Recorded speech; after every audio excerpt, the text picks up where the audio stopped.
The irony to me was that the Energy Information Administration just came out and said, we are now the largest oil producer of all time, of any country. So not just number one in the world, number one ever in history. My name is Mike Mauceli, and this is the Energy Show with REI Energy, where we're energizing your investments and maximizing your tax deductions. Today, you're going to discover how artificial intelligence requires a massive amount of electricity and burdens our already stressed grid. My guest today is Robert Rapier. Robert is a chemical engineer in the energy industry and also the editor-in-chief for Shell Magazine. Great to have you on the show today, Robert. Thanks for having me. Yeah, so I read your article that you wrote not too long ago, and I wanted to talk a lot about electric vehicles today, but I also wanted to get your opinion because, the administration, we have been fighting this now for 2 to 3 years. Every time we turn around, we hear that, Biden and his administration, their main number one goal is to put the oil and gas industry out of business. But more recently, I was reading in one of your articles where the U.S. is now the number one energy producer, but also we are the number one oil and gas producer in the world again. And I just wanted to get your opinion on how that happened. Yeah, so it's interesting. In a nutshell, it happened because of fracking. That's how it happened. Oil and gas had been on a long decline from about 1970 until the mid-2000s. And that's when producers were experimenting with horizontal drilling and fracking. And natural gas turned upward about 2004, 2005. And then oil production turned upward in 2009. Ironically, it was Obama's first year in office. And I've always said the irony is that George Bush was an oil man, but oil declined all 8 years he was in office. But what was happening is fracking was being developed and production finally turned up Obama's first year in office. And then we went on the largest expansion of oil and gas production in U.S. history. And that has continued. And so, yes, Biden campaigned on getting us off oil and gas, and yet we've continued to set records. And I say the biggest takeaway from that is presidents don't have a lot of power over oil and gas production or oil and gas prices in the short term. In the long term, they can put policies in place that can have a detrimental effect or a positive effect over time. But, the irony to me was that the Energy Information Administration just came out and said, we are now the largest oil producer of all time, of any country. So not just number one in the world, number one ever in history, which is amazing. And in his State of the Union address, President Biden didn't mention oil. One time he said the word oil, and that was, we're going to end tax breaks on big oil. He didn't mention natural gas at all. And, we are by far the top natural gas producer. We have been instrumental in keeping prices under control in Europe with our LNG exports after Russia invaded Ukraine and cut off a lot of exports to Europe. The U.S. did all that, and that did not get a mention in the State of the Union, which I thought was curious. But I think it's politics. I think Biden has got to appease the far left of his base, and campaigning on getting rid of oil and gas, and then acknowledging we're producing more oil and gas than we ever have before is not something that he necessarily wants to highlight. Yeah, I agree with you. In fact, my company, we've been involved up in the Bakken, North Dakota, since about 2011, and currently in a very active shale play over in Oklahoma. And one thing that I've noticed is that the rig count has actually gone down, but right. Yet we are the number one producer of all times, as you were saying, and that's got to be due to technology, right? It's better technology, but there's also a lag there. Rig count starts to fall and fall and fall. Eventually, that can impact oil production. So, technology can't completely overcome, a plummeting rig count. That will show up in production down the line. But so far not yet. I think we set another production record this year. And then after that, I think rig count's going to have to come back up a little bit if we're going to continue to expand over the rest of this decade. I think one of the big things that's happening now, and in fact, I read about it, I think the CEO of Exxon had come out with an article before the first of the year where they've been developing new frac technology. And, what we're seeing up in the Bakken, up in North Dakota, is that more and more companies are starting to refrac some of the older wells that were drilled in 2010, 2011. And in fact, I think one company has about 200 of them scheduled this year. And we're currently participating in some of them. So I think the new technology is definitely going to help revitalize some of these old wells, don't you? Yeah, I agree. And it just shows that the energy transition is a little further away, than people thought. And I've said that. I've said, unintended consequences of trying to shut down oil and gas before you're ready to shut down oil and gas can be severe. You could end up being back, depending on OPEC again, depending on Venezuela and countries like that, if you're hurting your own domestic production. And I think one thing that people don't realize, and maybe you can touch a little bit on this, is that, our oil is some of the cleanest oil in the world, correct? That is correct. And so, if the demand for oil is there, and we're not getting it from the U.S. or from Canada, which is a pretty reliable trading partner, we may be getting it from countries that have very low environmental standards, that have emissions that are far, far greater associated with extracting oil and gas, and that have worker safety standards that are, appalling. So, by getting the oil and gas in the U.S., the overall environmental consequences are a lot lower than if we were getting it, from some foreign countries. I think a lot of people, they look at the price of oil and gas, and today, it's in its mid 70s, upper 70s, and close to $80 a barrel. And I think our lifting cost and some of the shale plays are, around $35, $36 a barrel. So, oil can't go much lower. I hear a lot of people saying, well, we're going to start producing all this oil, but we're expecting the price to come down. Now it can come down some, but I think as long as we're kind of hovering in this price range, I think it's a pretty good price, not only for the consumer, but also for the energy company to find and produce new oil. Yeah, it's, $70, $80 is a pretty good sweet spot. I think oil and gas producers are making decent money. And I think OPEC would like to see it higher. Yeah. I think OPEC would like to see prices going up there a little bit more. But yeah, for U.S. producers, this is a nice spot, and it's not extremely painful for consumers. That's kind of my thoughts on it as far as that. So I wanted to also touch, you were talking a little bit about natural gas. Well, Biden and his administration came out and said that they're going to shelve the LNG, this large LNG project. Is that going to hurt us as far as a competitor in some of these European countries? So down the road, it may. Of course, that can always be overturned later on. But, my objection to shelving these LNG export terminals is over the past 15 years, the U.S. has the largest decline in carbon dioxide emissions of any country in the world. And the reason is natural gas. The number one reason is natural gas. Natural gas shutting down coal-fired power plants. So if you are shutting down LNG export that could have helped shut down coal-fired power plants in places around the world, you're really hurting emissions. You're making emissions worse. And I understand the reasons clean energy advocates went to Biden and said, hey, we can't keep expanding fossil fuel infrastructure. Natural gas is still a fossil fuel. It's putting carbon dioxide in the atmosphere.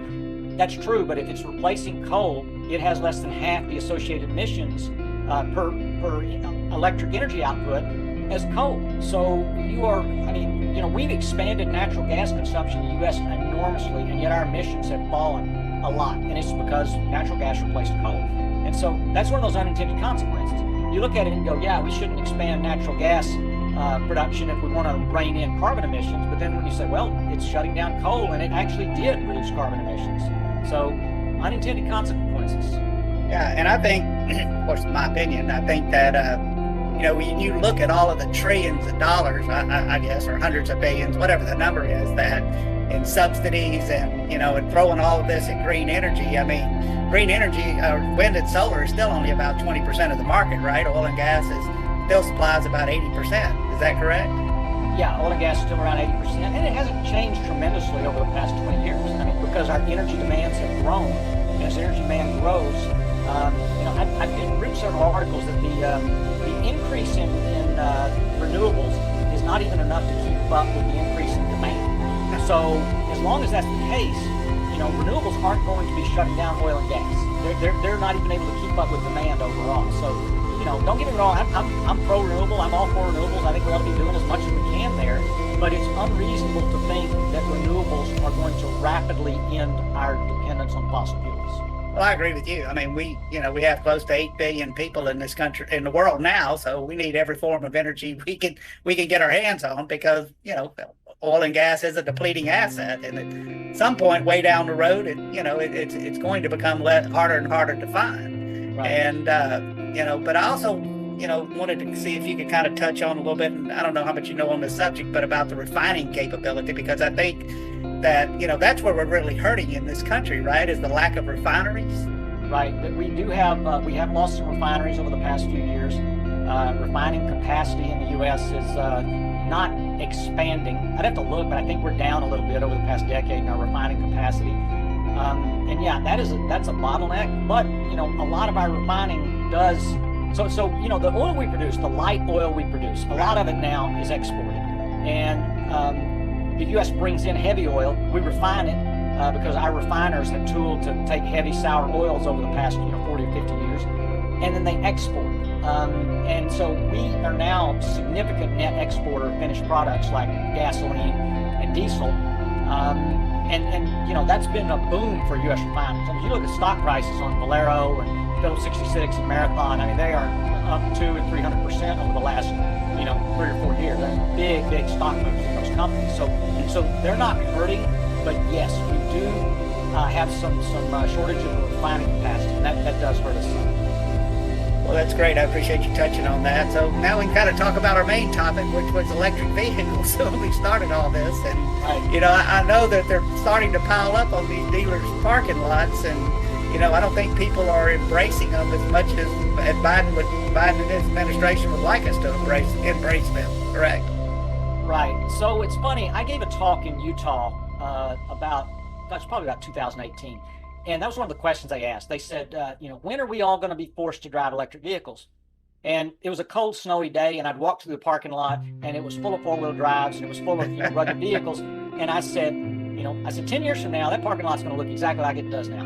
I said, there are not going to be a bunch of electric vehicles out there because for very rural areas, spread out areas, and the United States is a rural country. We're spread out. There's a lot of things that don't work here very well like they do in Europe, like our train systems. Their population density is so great that their public transportation systems in Europe are much more well developed than ours. We're just too spread out. If we had very high population density centers, then maybe we have more mass transit and we'd have better adoption of electric vehicles.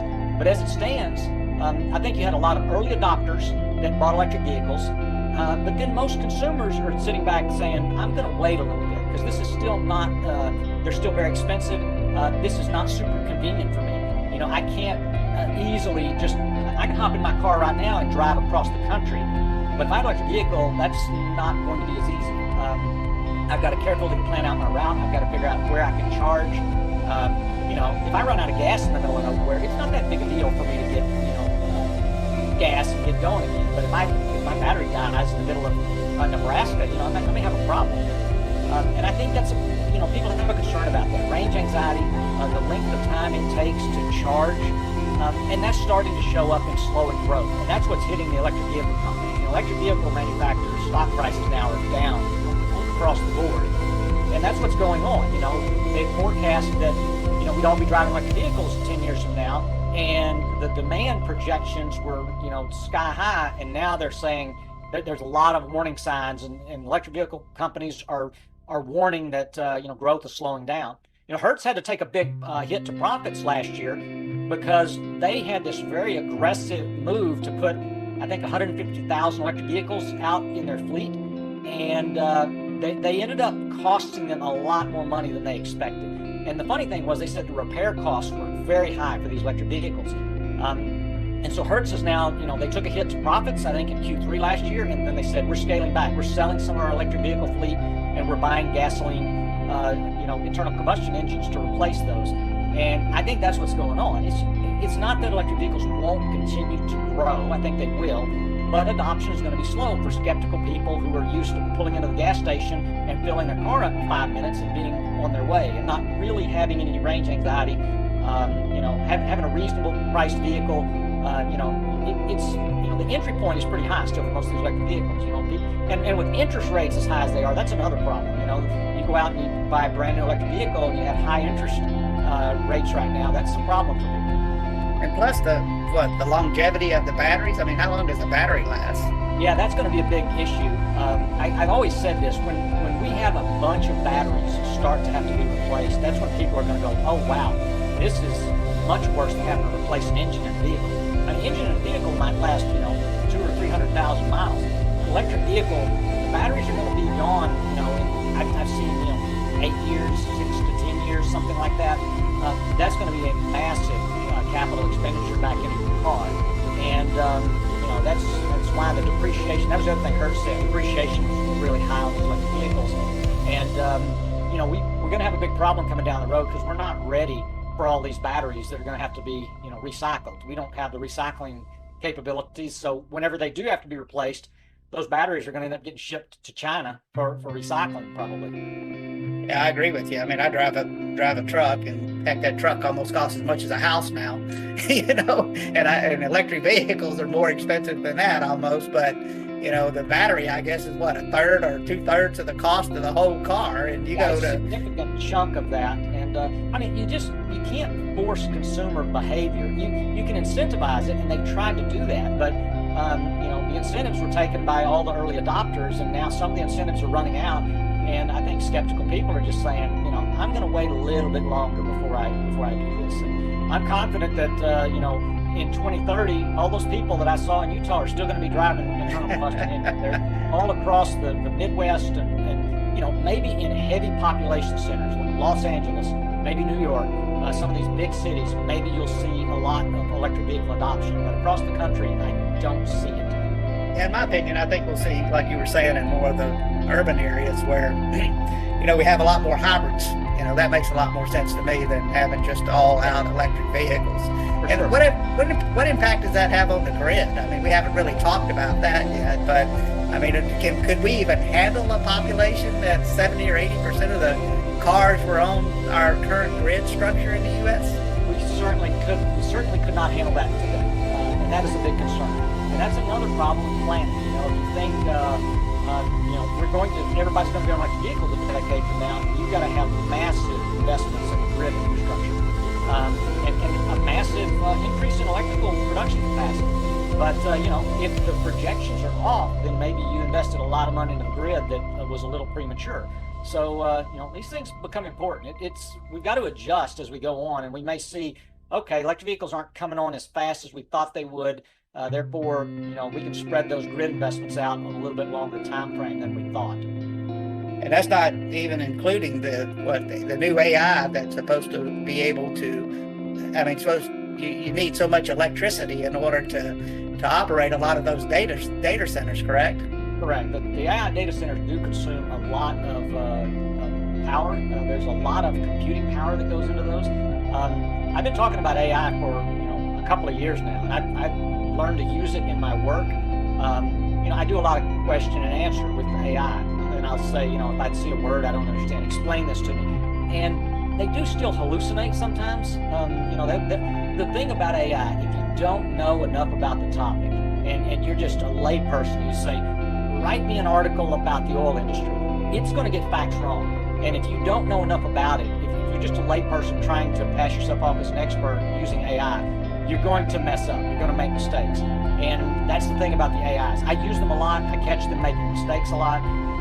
Anytime there's a new chatbot available, I will usually test it out. And the first thing I always ask it is, who is Robert Rapier?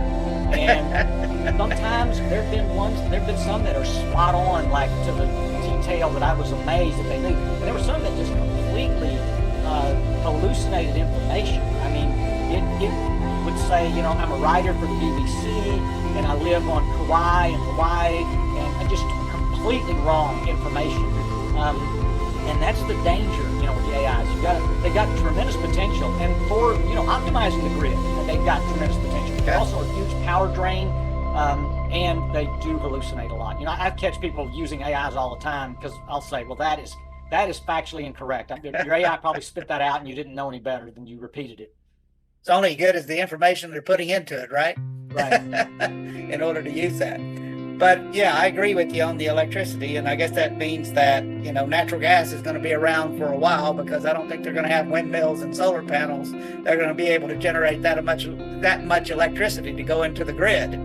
Right. I mean, the EIA has done projections, the Energy Information Administration, and they were projecting that oil demand, I think, out to 2050 is going to be flat to down. Coal demand is going to be down. But they projected that the natural gas demand is going to continue to increase. And that's the main reason. We're going to need more and more electricity, and natural gas produces the cleanest, outside of nuclear power, that produces the cleanest and firmest electricity that there is. You know, we need to be expanding nuclear. We need to be expanding natural gas. If we really want to produce a lot more power and a lower carbon footprint. So we have a lot of natural gas reserves here in the U.S., right?